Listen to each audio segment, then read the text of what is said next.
This is maybe 10 to 15 seconds earlier than you would normally expect. Exhaust, net, here we go. The tongue is on, and he's going to actually have to flash away, but he's rooted up, and Joko coming on in. Vander gets the eat on, and it looks like we're in for first blood. Now you can see Joko has his red buff, which you'd think they're equal on buffs, but red buff Rek'Sai is difficult to trade with. Look, walks in, Pridestalker now has the red buff for his own, but look, the trading damage has already gone in his favor. Hang on, he's got to be careful though. Look, he can't afford to go too far. Oh, he's got the fear, and Pridestalker does turn it around in the jungle fight. It has been on the blue side for the most part, but it's only a scattered couple of wins, and now Betsy's coming in. He's going to find Joko, teleport coming, special delivery right into Vander, who's trying to get back to the safety of the rest of his team, but there is no tower to defend there. Grey Health going to have to get popped, and Pridestalker is looking for a hunt, suppresses on, and they grab Vander. AD marksman in team fights that'll have great late game shreds, so that does give them some sense of late game insurance on top of that. Ooh, looking for even more. He had a couple of shots with the Bio-Arcane Barrage into Living Artillery, but in comes Foxy right now, and he's able to get a two-man stun off,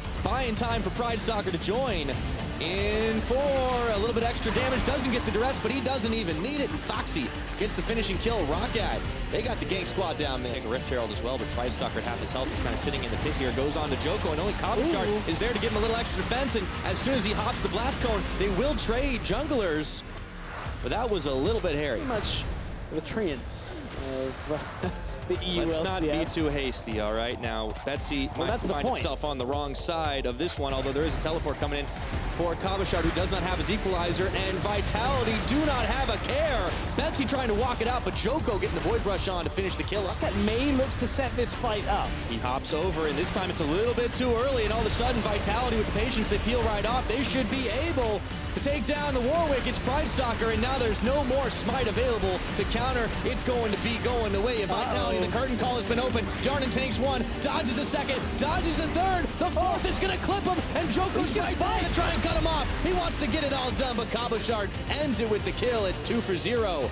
after all is said and done for Vitality. They are starting to reach that 4-item point for Jarnan.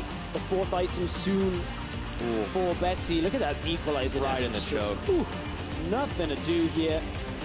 Woodid manages to dodge out the last shot, but it doesn't matter because Cabochard's there to chase him down. And you can see that's just from stepping a little too far forward. Walk to the top side, get another tower, look for more objectives. And now they're looking for the fight because they know they have the advantage. They've cut ROCCAT in half. There we go again. One more time. Foxy is going to get his ultimate on, and Vitality might have bitten off a little more than they could chew, but they turn for Pridestalker here. Should be able to take him out. Nuke Duck firing down the shots. 1, 2, 3, 4. In comes the curtain call, and now ROCCAT are forced to scatter away. What did Betsy trying to dodge out the shots, and Betsy's going to have to flash at the end of it all.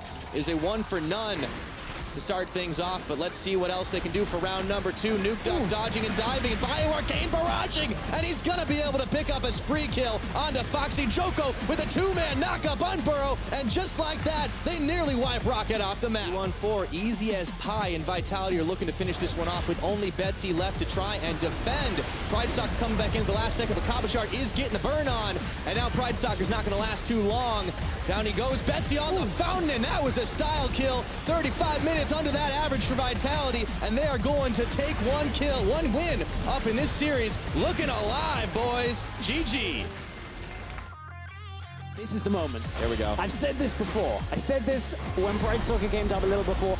Is this it? Cocoon, it's landed. She's going to be able to get it, throw it down, and he gets the block on, but the taunt does not land, and they juggle the aggro well. Flashing forward, it's first blood for Foxy. There you go. It's come 8 minutes into the game. That's how long it took. Oh, Betsy. Looking for revenge. Oh, he flashes, and he isn't able to get the stun off onto anybody. Nuke Duck equalizing the kill count. Oh, there's a teleport coming. I don't think it's going to finish in time before Joko gets back away. It's not for Joko. It's the top lane that they're looking for. Remember, Vander just used his ultimate. Steelback has no tower behind them now. Foxy can close in. They're in for a big surprise. The Steelback Tempered Fate is on top at hand, and the Tahm Kench is stopped short right now as Foxy goes forward looking for a little bit more. The Tahm Kench already burning his flash and actually doesn't have to pop the Grey Hell. Vitality want this fight. They want to try and solidify it, but isn't just a bait for a fight. Woodid has his ultimate available. Happy in for the 50-50 smite right now. They get the Tempered Fate down onto Vander, and they root up the Olaf who Ragnaroks, and Vander is going to be caught between all 5 members as they turn right back onto the Rift Herald.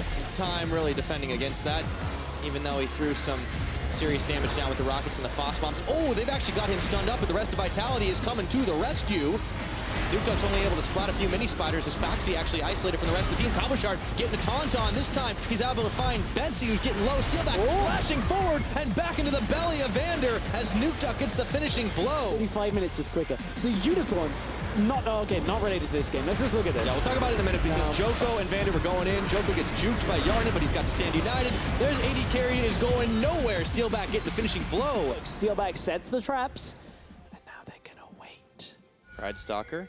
Not wanting to go in. Oh, the taunt flash right in onto Pride Stalker. Wow. And they just delete him without a smite. That is going to be an easy peasy Baron. Yeah, easy taunt flash. It looks like everything's starting to align. The stars aligning for Vitality. This is what they've needed for so long. They were looking for Foxy, but while he was all distracting the rest of them, it's Nuke Duck finishing a kill off onto a did with that burst damage. Are looking to try and contest here. Pride Stalker waiting in the wings. He does have flash this time. Stalker. And up the rappel. He's going to stick the bangs in, and there we go. Smite Stalker indeed. Now, is he going to be able to get out alive? I don't think so, but that is hashtag worth.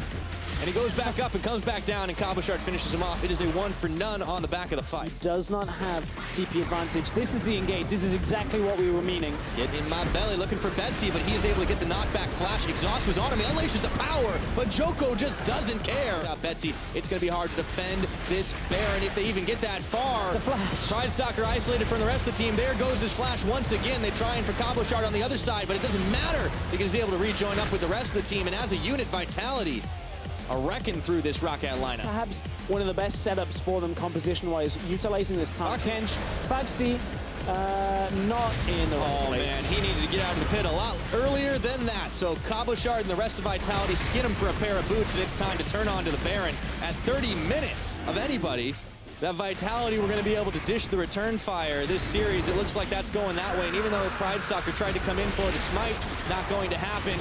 Vander does get rooted up for just a second, but he's able to spit Joko back out as Cabochard comes around the side, forcing the retreat from ROCCAT, and there is nothing these guys can do with Steelback finding the finishing blow. You can see Nuke Duck has the Infinity Edge alongside that rapid fire cannon after that Mortis. Now Vitality want to go again. The action doesn't stop. Joko's bringing Cabo to the party, and Nuke Duck is already going to blow up Betsy looking for the top. Don't even matter about those towers because they're going deep sea diving all the way into ROCCAT's base once again. Abyssal Voyage coming out for Vander, and Nuke Duck finishing off what did. It's only Pride Stalker and Foxy left to try and defend this one, and Foxy's not even in the base. We talked about late game. It's earlier than is usual for Vitality. They're picking up a win. 34 minutes, they're going to be able to close this one out. A last-minute defense mounted by ROCCAT, but it will be too little. It will be too late. They just fire it down, and these bees are buzzing.